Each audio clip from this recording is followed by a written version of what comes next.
Nombreux décès dans le monde. Banni de 80 pays dont la République démocratique du Congo, le thiodan est pourtant utilisé par 94% des maraîchers de Kinshasa. Nous avons retrouvé le DDT dans les légumes, dans l'eau que les maraîchers utilisent pour l'irrigation et même dans les sols, à des doses qui dépassent les normes internationales. Olia utaolia ngona ndamo ngona ngolia na ngafi na diamo e kosala nga pasi maladi ya msusu l'estomac tension tout pasi la cancer la maladie les balons les maladies na malade et numela biso malade et puis donc on voit pas bon kisi wana e kota kati na te ya mai na basource te wana zo kine ko bebi sa ba mai to mela te ko to sokolela. Même l'aspiration seulement, vous êtes de loin, le fait seulement d'aspirer, ça pose des problèmes. Et puis quand ça entre dans le corps, imaginez, ça peut entraîner comme conséquence au niveau de l'organisme. Et c'est ça qui peut être à la base, par exemple, des cancers.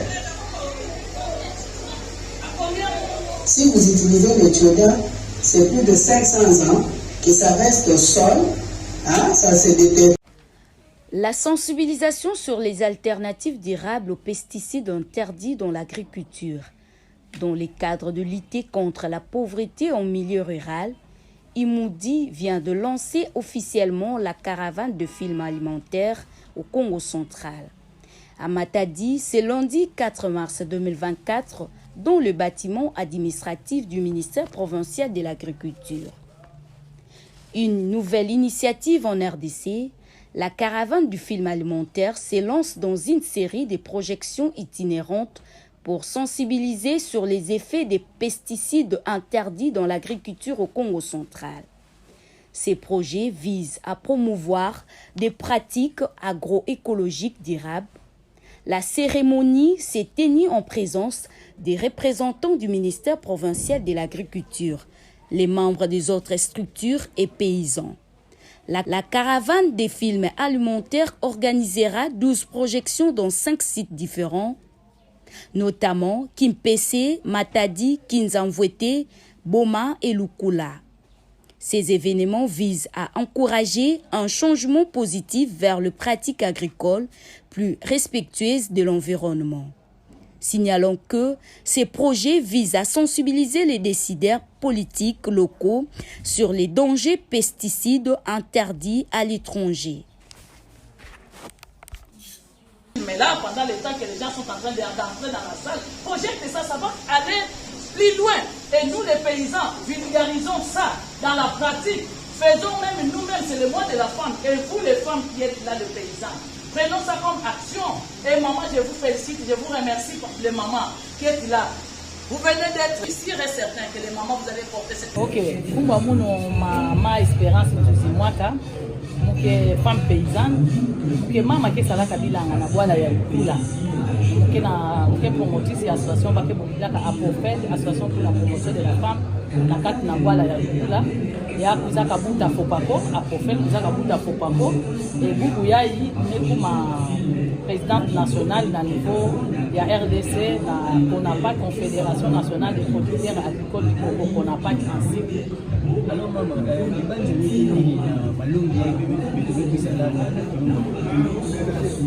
pour ma bande il y a quelque quoi bande mosi. Beto fona sensibiliser donc beto fona diamuna ben ba communicateur beto fona diamuna information na Congo central et en Vimba tina babouala et pourquoi pas na national et pourquoi pas à l'international parce que mambo ya beto vanda awa yake ne bandira na beto ba paysan ya mekuza na ba consommateur ya mekuza na ba commerçant ya mekuza kwenda tina gouvernement. Et puis, en dehors du gouvernement, il y a mes points de qui fabriquent des produits, il y a des gens parce que les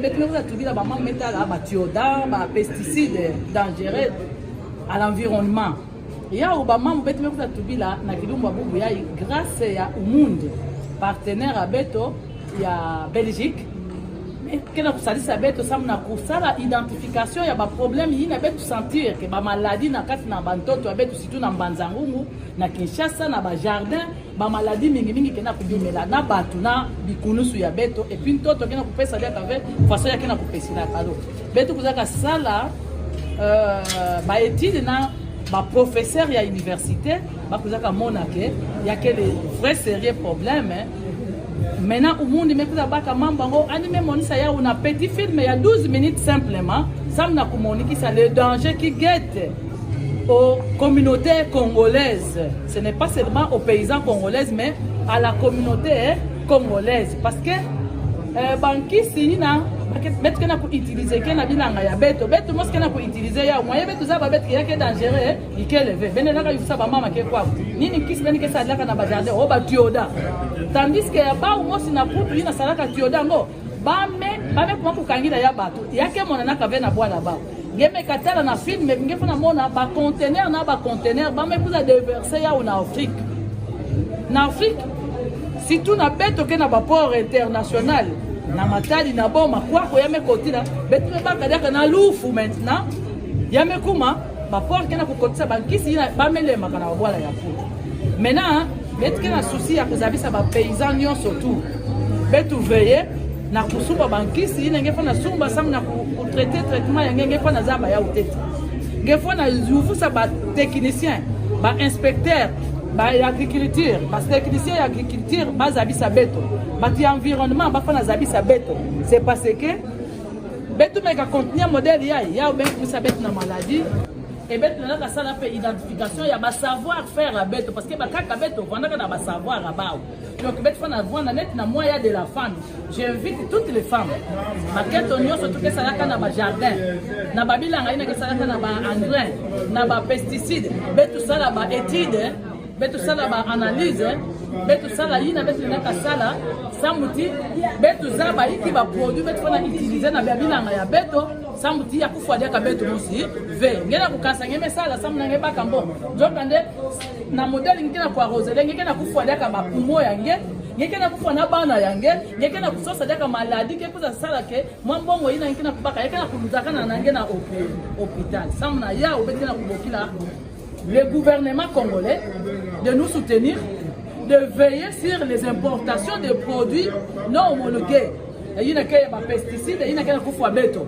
Il faut veiller na OCC, na ba service nyo surtout il y a des entrée à ba produits nyo. Babi ma beto. Maman maraîcher la site ya safa.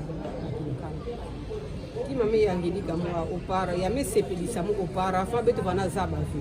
Et dès que sumba ba choda, ça m'a retourné na ba légumes, ça m'a ba insecticide. Or, il y a mo TV, il y a imbi. Nous mes sépela l'air, mo que tout là où dia café.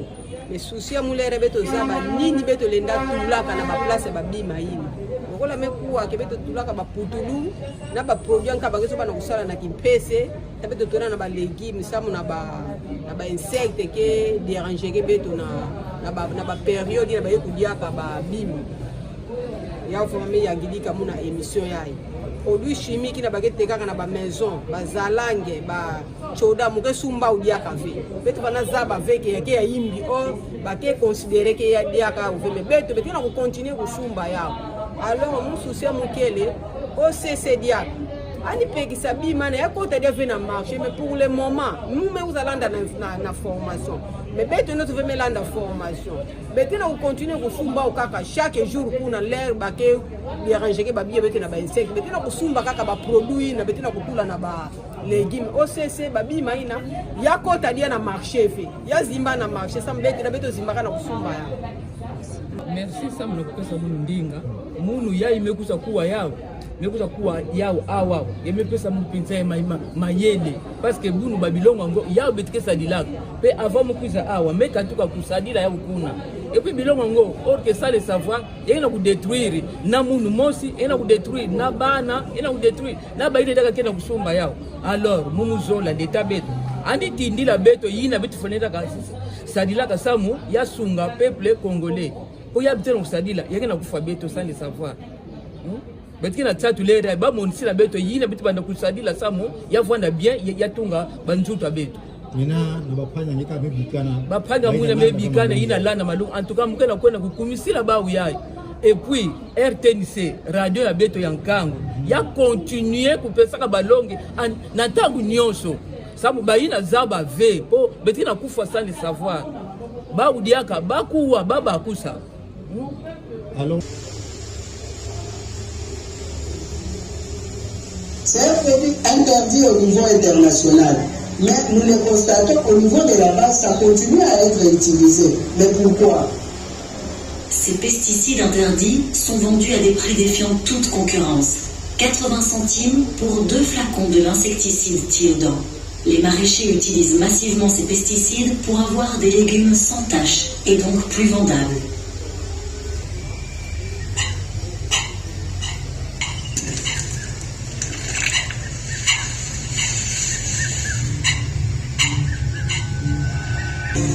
Mais d'où proviennent ces pesticides illégaux?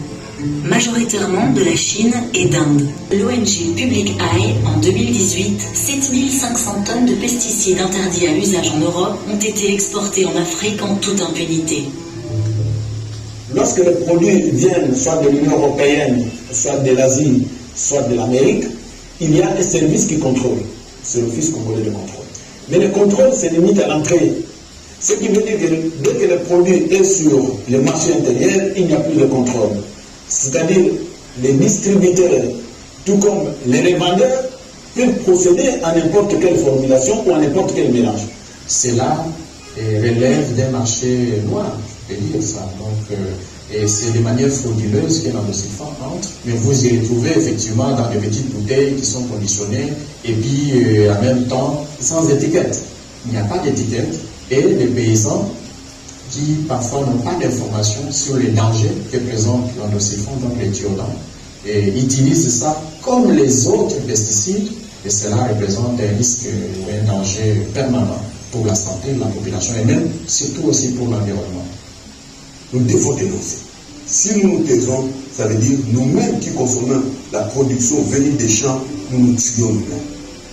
Les dangers des pesticides sont accrus par le manque de formation des maraîchers.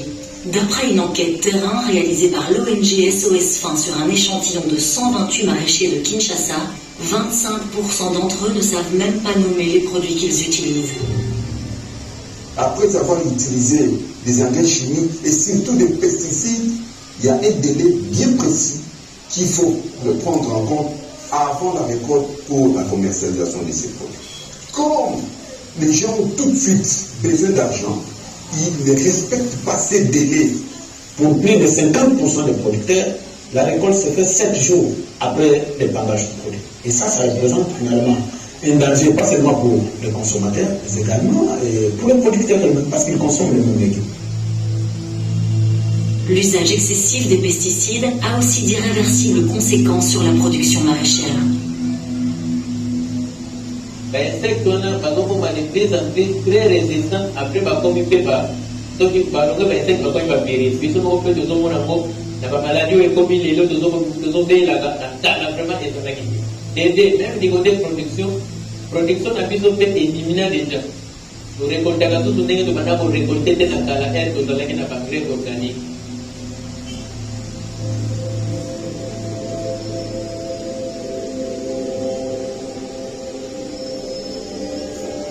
Face à cette bombe sanitaire et écologique, l'ONG SOS Fin a fait de la lutte contre les pesticides une priorité. D'abord en sensibilisant les maraîchers sur les dangers des pesticides, mais aussi en les formant à des pratiques dites agroécologiques et plus respectueuses de l'environnement. À travers les partenaires, nous allons travailler et nous allons former les paysans, nous allons former les maraîchers, les producteurs agricoles, donc dans la production de biopesticides afin de cibler à ce que nous considérons comme pesticides chimiques en fait. Des plantes comme alternative à la chimie, c'est la mission que s'est donnée cette clinique des plantes basée à Kinshasa. Certaines plantes locales peuvent venir au secours des cultures en jouant un rôle de répulsif naturel. Il y a l'introduction de la technique push-pull qui permet d'utiliser des plantes répulsives au milieu des lignes de maïs et des plantes attractives en bordure.